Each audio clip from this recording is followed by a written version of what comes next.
Welcome to Cartoonist Kayfabe. My name is Ed Piskor. I'm Jim Rugg. And we're going to be taking a look at Silver Surfer, number 1, 1982. It's the Stan Lee, John Byrne one-shot, I guess. But first, got to let you guys know that we are going to Heroes Con the last weekend. Is it the last weekend in June? I think it's the second to last weekend. Second to last weekend in June. I could be wrong. It might be the last weekend. But it could be the last weekend. Heroes Con, that's where we're going. So come stop by, see us, say what's up. If you're going to be in town, I want to invite you guys to like, follow, and subscribe to the YouTube channel and hit that bell so that we can notify you when new videos are available. That helps mitigate the kayfabe effect, which is what happens whenever we put a video out like this in the morning. By early afternoon, midday, the comics that we talk about are extra expensive on the aftermarket. If you're subscribed and you're in early, you're going to be able to order the cheapest version of these comics if you don't have them in your library. And if you watch these videos to the very end, that pushes the YouTube videos out to other comic book loving YouTube viewers who haven't yet seen our Cartoonist Kayfabe videos. Helps us bump up our subscriber base. And, we have a meager goal of 6.3 million subscribers that we're trying to get. We're only 63,000 subscribers on the way there, man. So we still have a ways to go. Without further ado, Jimmy, let's talk about this Silver Surfer comic. We did the graphic novel recently by Kirby and Lee. It's such a good cover, right? Oh, totally. I love that cover, and I love the treatment of some of the cosmic stuff. Feels different. But I love the Surfer throughout this. Even the logo looks really... They capture the metallic quality or the reflective quality or whatever that is. Man, they capture it. And they do it with a duotone. Yeah. Is the method of choice to get these kind of grays on the page. Really interesting creative team. So John Byrne is going to be your plotter and your penciler. Stan Lee, of course, scripting. Doesn't script too much at this point. By 82, I mean, very few comics are going to have his name in that script department. Tom Palmer doing inking and coloring. Palmer's an inker I love. I associate him with really good work on Gene Colan and Neil Adams, which is a little bit of a different style than Byrne. Man, they mesh well. I think Palmer's a really good inker, and that's what you get here. And a friend of the show, Rick Parker, on letters. So I love the creative team here. I was pretty excited to read this comic for the show. And, of course, on page 1, you got your mopey Silver Surfer, right? What a simp. Yeah, man. What a simp. Yeah, this is some context for it is... This was a book that we covered Comic Scene, I think number 3, Comic Scene magazine, and Byrne's talking about it. They're talking about royalties. They were expecting huge sales from this, and it didn't really sell that well. And I don't know why. I'm not sure that's a reflection of the quality of the comic, but just an interesting side note for what we're looking at here. I remember talking with Klaus Janson about surprints and stuff because he employed so much of that in his work with Frank Miller and beyond, and he cited Tom Palmer as a guy who... he really noticed putting the surprint to use, and we see some examples of that right here. Byrne drew the hell out of this comic. Man, there's so many good looking pieces, and he does it great. I love his Surfer. He really is not faking when it comes to the shorthand, like the shapes to cobble together to like build a figure. He understands that so well. He understands foreshortening really well. There's a confidence there, and he could twist these bodies up and these figures up in any shapes. Also, he's a believer in, I forget what that perspective, like he uses a perspective grid, and sometimes that vanishing point is far off. So there's that like way to do it where you measure off the boxes and then every inch or something. Mm-hmm. You could tell that that's what he does when you take a look at the work in the penciled stage. So just everything feels academically sound. I mean, he's near the top of his game for my money, art-wise in 82. Like, he's done X-Men. I don't know when he starts Fantastic Four, but he's accomplished and strong at this point. Yeah. We get a recap very quickly. Those first couple pages, you get a recap pretty much of the Surfer's origin. Yes. This is cool looking. I like that effect. Pretty cool. And when you see stuff like this is Tom Palmer bringing some stuff to the game because we know what the John Byrne male face looks like, and we know what the female face looks like, and that is none of them. Byrne also brings his own cosmos to this, which I like. We talk a lot about the cosmic Kirby. But I like seeing different interpretations of it, and there's a lot of it. And I'll give Palmer some credit too. Like some of his inking on this is really flattering. Yeah. And I think some of this stuff too, are references to classic Surfer Kirby kind of moments. I think that's what this is, man. That's what this comic sure. is. It's John Byrne waxing fanboy. Stuff like this, you never see John Byrne do this on his own. So I have to think that Palmer is bringing a little energy to that. Look at that twisted up guy. Yeah, right he's there. really bent in half there. I love these kind of gigantic black marks that he uses to sort of do the high contrast white and black. Yeah. That's a great mark. And it's more of the Tom Palmer zips that he would employ, like on Gene Colan stuff, would be here. And you get that moire when you have like a 25% black dot next to like a 25% cyan. You're going to get that.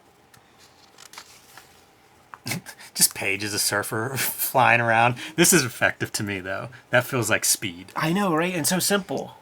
Yeah, there's quite a few examples where it really looks like surfers flying. And I don't just mean levitating, but I mean like moving quickly. And of course, the Fantastic Four are fooling around and they get his attention. What was that energy beam I just saw in the sky? And Reed Richards, hey man, I was hoping you would see it. We're trying to find a way to get you off of Earth. That's just, it reads like a Silver Age comic. Like everything just works out. Yeah, a lot of exposition, a lot of spelling it out, a lot of I see what's happening, and now they're telling me what's happening. Totally. In the Stan Lee way. You don't get this kind of background if Tom Palmer isn't the dude coloring it, because he's hitting it with zips, and he's coloring in atmosphere. Do you think the zips are Byrne? I guess it would be Palmer if he's inking. I was thinking of him as just the colorist, but yeah, he's inking and coloring. Yeah. So yeah.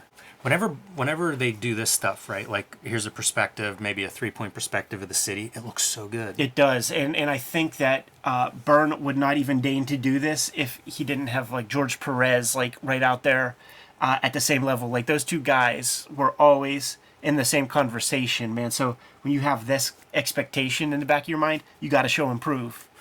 It's funny. Torch is flying along, and he's like, "You guys are going too high. I'm running out of air." Yeah, it's a weird detail, but it's sure. Then it starts to get Wally Woodish. I thought that too. Very EC.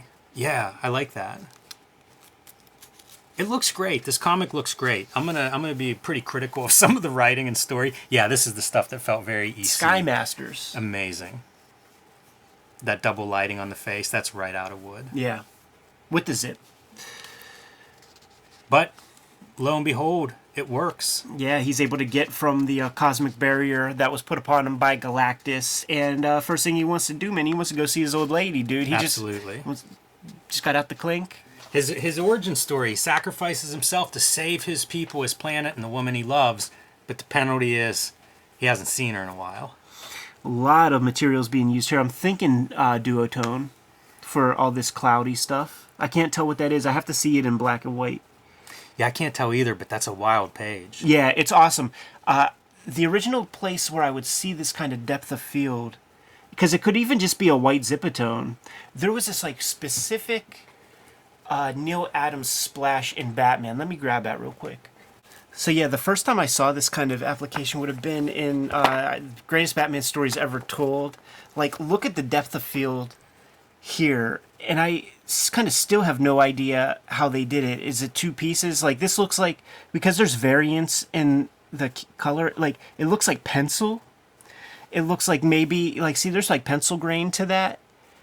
So maybe they made a photostat in black line of this background piece, and then, you know, that's really interesting to think about. Yeah, because you could half-tone a pencil drawing and get something that would reproduce. Yeah, and then paste this on top of it, or like that's a cool effect. I don't know, but it makes me wonder. Like Palmer would know about it. Exactly. Whatever Neil Adams did that looked really cool. Like I'm sure that's something that Tom Palmer would pick up.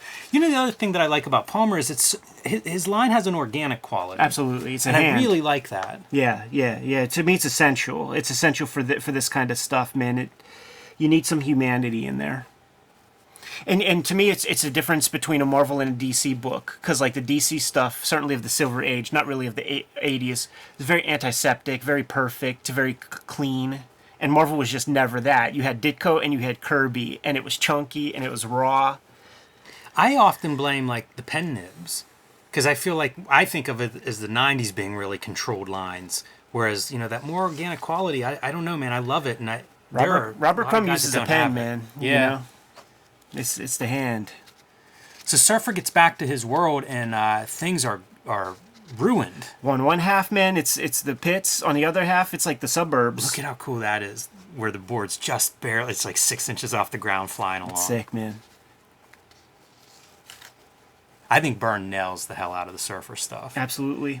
And they the people in the burbs, they ain't happy. They're They like, hate yo, him. you're the reason why this went down. See, this is like a color that I would associate with a Neil Adams, man. So it was Tom Palmer, was he a continuity guy? I don't know. It makes me wonder. I really don't know. And then using every version, like you can almost look That at the crowd's heating up. the chemical color guide, where it's Yeah. like here's 100% yellow, 100% with 25% Yep, magenta, 100% yellow with 50% magenta, 100% yellow, 100% magenta. There it is. Yeah, it's great. It's a good build. And, you know, it almost makes sense why you have your green background, because we're going to the red. So let's throw the compliment up top. And then the classic, get off me. Yeah, what The are dog they going to do? pile. And the story is Galactus was pissed whenever the Silver Surfer betrayed him on Earth in Fantastic Four. And so he came back to finish the job. He knew where there was a planet he could feed on. But he gave them a couple seconds, man, a little head start. I love this concept. It ties into that original first appearance, right? Like Surfer pissed him off, and now you've destroyed our pact. I'll leave Earth intact, and the first place I'm going is back to your planet. Yeah. You don't defy me. Right. It's good stuff. It fits that part. There's some stuff in this story that I'm mad at, but that ain't it. I think that's a good fit. Some of this cosmic stuff of just like, how do you draw like a guy eating a planet? Like, yeah, that works for me. Yeah. And then sated. You know what? Byrne was doing that last Galactus story in Epic Illustrated. Mm-hmm. It would have been around this time, right? Early 80s. When does that start? It might have come out of this. By doing this book, maybe it was something that he started really thinking about. Yeah, maybe. And of course, doing a lot of Galactus stuff in Fantastic Four, his run as well. Yeah, that one two issue arc. Trial of Galactus. It's a good one. And then something happens I where love these effects, like Yeah. the motion in the background. yeah. Once again, man, like you need the inker to be the colorist for what's accomplished here. Yeah, that's wild. So it goes from Galactus ain't the bad guy, Doctor Doom's the bad guy, but it's not Doctor Doom who's the bad guy. It's Mephisto who's the bad guy. Is that some of the stuff that sticks in your craw, Jimmy? The stuff that sticks in my craw is he finally gets out of Earth, and by the time we're done, he'll be back in Earth. Because we knew that would happen. Of course. Like the second he goes, Because how could he be mopey if he doesn't get back? There's- imprisoned on Earth. well, the second that Mr. Fantastic has the sort of addendum to his thing, like, listen, we can only do this once, but if you come back to Earth, I think you're going to be stuck here. What do you think's going to happen? Also, if you could do it once, don't you still have that gun? Hey, maybe you need resources, energon cubes and whatnot. This is pretty effective to me. This seems really hard. Like, how do you show somebody like blowing through this place? Pretty good. Just wiling out Yeah. all these punk ass Doom bots. So he's got to break through to his love, man. Make her understand that restore that memory. And he's bumped into this chick, and she has no memory. No, this is almost like her depiction. It's almost Snow White. Mm-hmm. It's such a fairy tale kind of moment. I bet Stan Lee was eating this up, right? I mean, that's kind of how I feel he approaches Silver Surfer. Like, it's kind of a good marriage of what Silver Surfer's been up to this point. Yeah, look at all this wild stuff with the surprint. Mm-hmm. That's Yeah, real because cool. we've got Mephisto showing up, so have him start to materialize. Yeah, cool way to do it. Yeah, I like this brimstone effect. I think that's pretty good. It's building on the Kirby cosmic stuff, but also it's unique. Byrne is good with that, like doing really- energies and stuff. Like when he was on X-Men, like all the different characters had a different way of using their powers, and it looked different visually. I'll put this out here now. What's a better looking example of Byrne art than this book? I think it's about as good as he looks. Sure. Digging down into the depths of hell, like it clearly communicates it. You're drawing the undrawable. There's no reference for that. Even having Surfer look like he's underlit by the pits of hell. Yeah. And just look at these tortured souls, nude bodies making up the terrain. There was a good shot of that when Mephisto's on his throne earlier, and you see like the bodies that are like in torture racks and stuff naked around his feet. So, yeah, some of this lighting stuff is just phenomenal. Yeah, there's a lot of black that has showed up that was not in existence throughout the rest of the book, even in outer space sequences. It gives Surfer such a demonic look on his face. Like, he really looks angry. Look at that hand. That hand is in anguish. You know, that is a contorted rictus hand.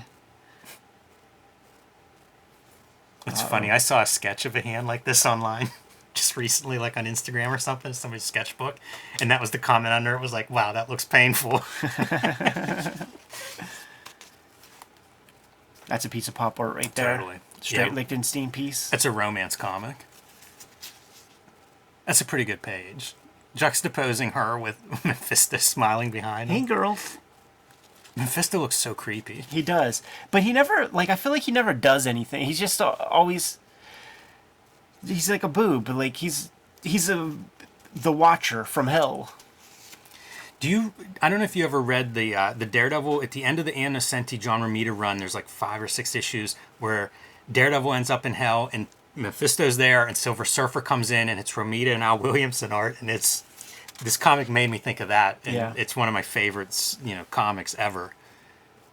Very different look, but also like I like this Silver Surfer Mephisto dynamic. How about, like, the part where Mephisto, he's supposed to be such a terrible, awful devil demon, where he just simply takes the girl away from Silver Surfer, but places her back home safe and sound. Like, is that a devilish thing to do? Like, would you, if you love her, set her free? Like, it's a nice thing. Is it? Norrin Rad doesn't look like it's a nice thing. Yeah, but her heart's beating. She's not. She's Gotta not. go back to that face. She's not in one of those torture We racks. talk about how silly whenever they're crying. That is pretty whack. That's a tough face. Fully restored to herself, and it's a Garden of Eden story. She's bringing back the fruits, and he's laughing that he did such a diabolical bad thing, but he just cheesed the guy off a little bit. That's all. That's a weak devil. I don't know, man. He's torturing him a little bit.